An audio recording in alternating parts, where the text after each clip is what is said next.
Welcome to the Big Messy Bun, episode 68.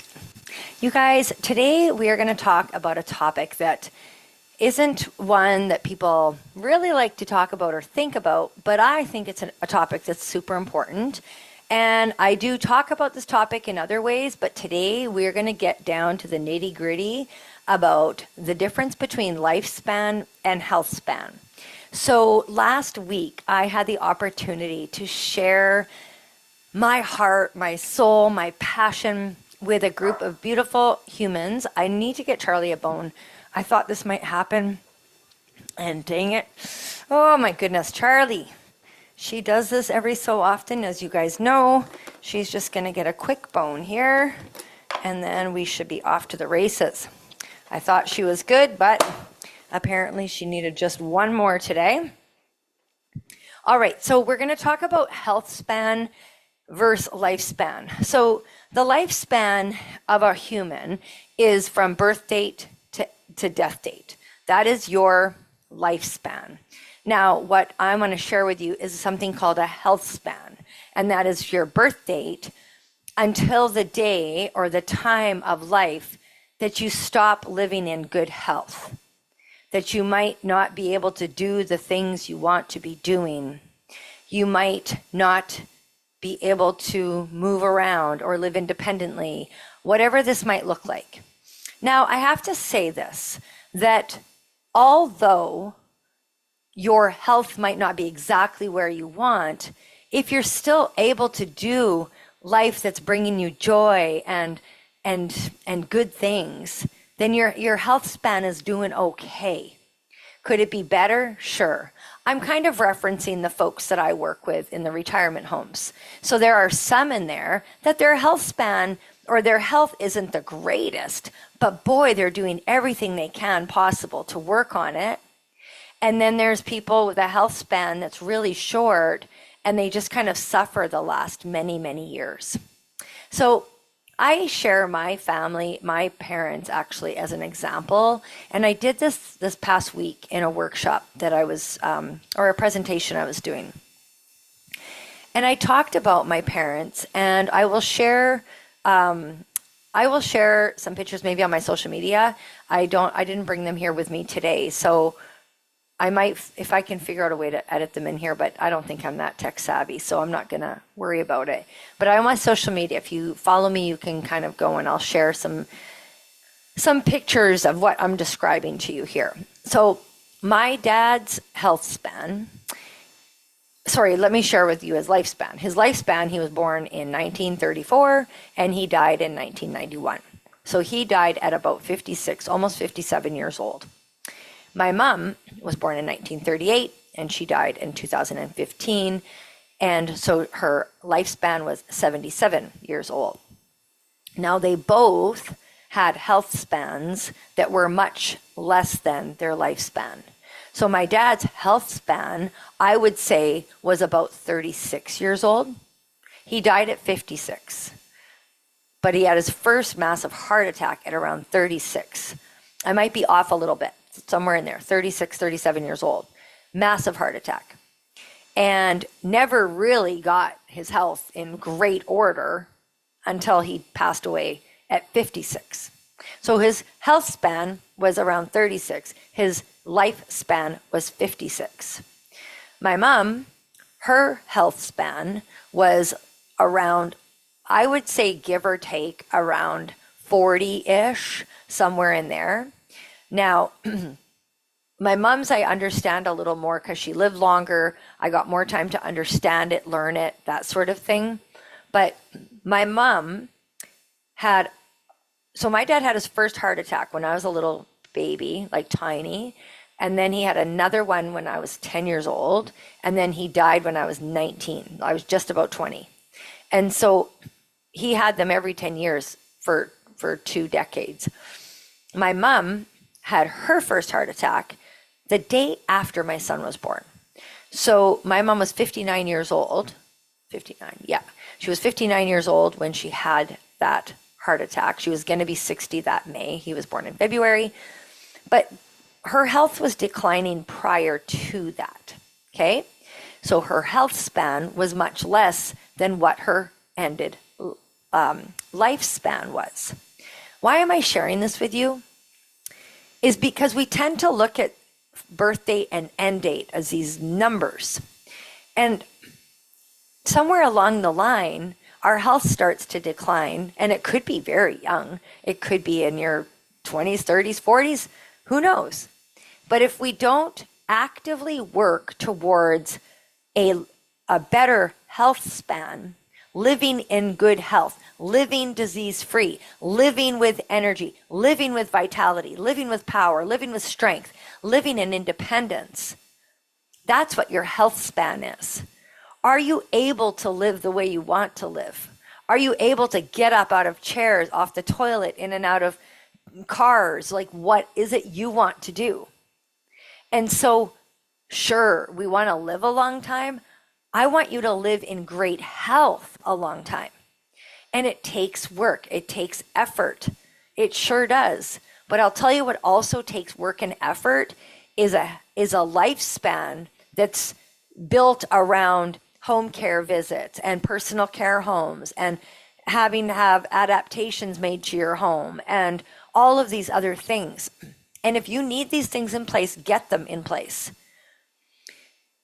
If you are out there and you're listening to this and you are not yet moving your body on a regular basis. Now, movement, as you know, is medicine.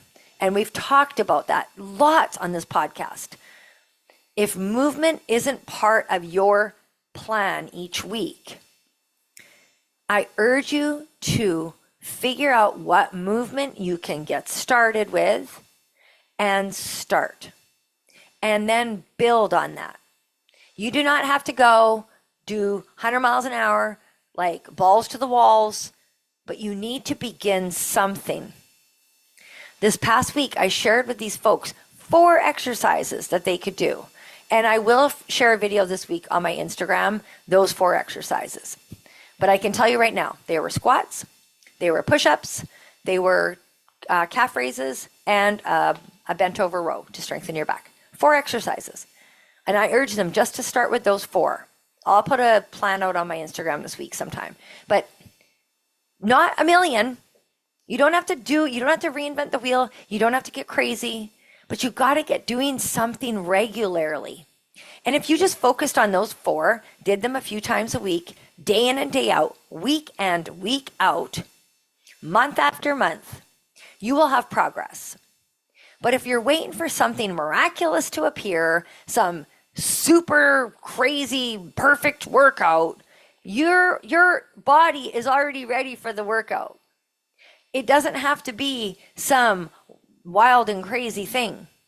I shared with this group that I was speaking to that I spoke to their company in 2003 and shared the same exercises in 2003, give or take.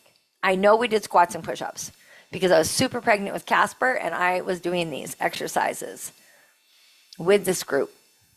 And so it doesn't have to be fancy. It has to be done over and over and over. And then you're just going to do it again the next week and then the next week. And then you can get creative and change things and do different things or whatever. But if you don't get those basics down, your lifespan might be really long. But do you want to just live long? Or do you want to live long and in good health? Yesterday, I went to go visit my daughter. And she has her brand new little baby. And she's also got a 6-year-old and a 3-year-old. And when I arrived, Grandma loves being able to play with my grandkids the way I played with my kids. I love handling them the same way. I love that I can pick them up and put them on my shoulders and do things. So Cora, the older one, she came running to the door and wanted to be hugged and picked up because that's what you do. You hug them and stand up and squeeze them. Well, then Lily came running along and she wanted to do it too. So I squatted down on the ground. I loaded one kid in the front, one on the back, and I was able to get up from the floor with both kids attached. It was a little wild and crazy, but man, the giggles that I got to hear and I didn't hurt anything. Everything just felt really normal, to be honest with you. Doing a movement like that happens quite easily for me because I lift heavy weights regularly. I get up from the ground regularly. Am I sharing this to be braggadocious? No. I'm sharing this with you because I want you to have that experience with your children or grandchildren. I don't want you to just say, oh, come sit on grandma's knee. And that's fine. If that's working for you, you got to do it the way you got to do it. But I want to be able to get them on my knee and bop my knee up and down like a horse and let them fall to the ground and have a good time and have the energy to pick them up again and do it as many times as they say again, again, again. And you know, every grandchild says that when they do something fun, again, again, they want you to do it again. I finally had to stop because Danica was like, Mom, that's enough. It's true. But you get the idea here. I share on the Big Messy Bun real life stuff. I share real practical stuff, you guys. And it's because I want you to implement this stuff. I don't want to share with you some crazy ass shit that you'll never be able to follow because it's too much. And I have workouts for that too. I just finished a workout myself that was like wowzers. Like it was crazy. But you can do that if you want, and you can build up to that if you want. And yeah, I'm going to do a shout out to my app that I have. So we launched it last week. People are now trying it out.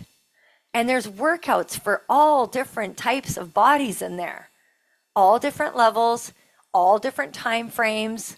So what kind of time do you have? Where is your health at? Where are we starting? What equipment do you have? Do you have equipment? Like everything is in there. And so I want to urge you, if you are out there and you don't know where to begin, I will share, well, if you go to my Instagram, there's a link in my bio. It's in a thing called a link tree. You just tap on it, boom, and the link is right there. And there's a 7-day, no pressure, just try it. I will not hound you. I will allow you to come in and come out. I might ask you, like, how's it going? How can I serve you? How can I help you? But I want you to come, look around, and see if it's for you. Now, you also might not know if it's for you. If you've never used an app before for this, you might not know how to use it. So we need to communicate so that you have the best experience in there. I have welcome videos to navigate you, but if you need a little extra help this week, if you're trying it out, I need you to reach out. I answer my messages in there. I'm a sole creator of this, and I operate it. I answer every text in there, every DM. In the community section, I am in there. Our community members are in there as well. And so I urge you to reach out. Your health isn't just going to get better. It just isn't. Like, you're not doing anything is just delaying it.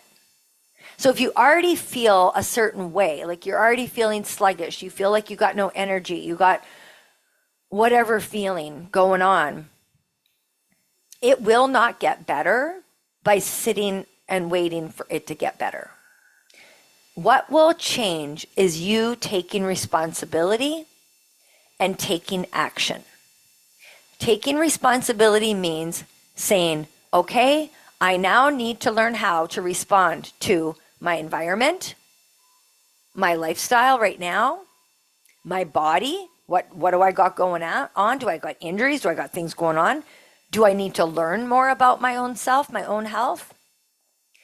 Taking responsibility means responding to, okay, so what kind of workout am I going to do? I work full time, I got 3 kids, and I'm a single parent. Okay, I'm going to do a workout like this or like that.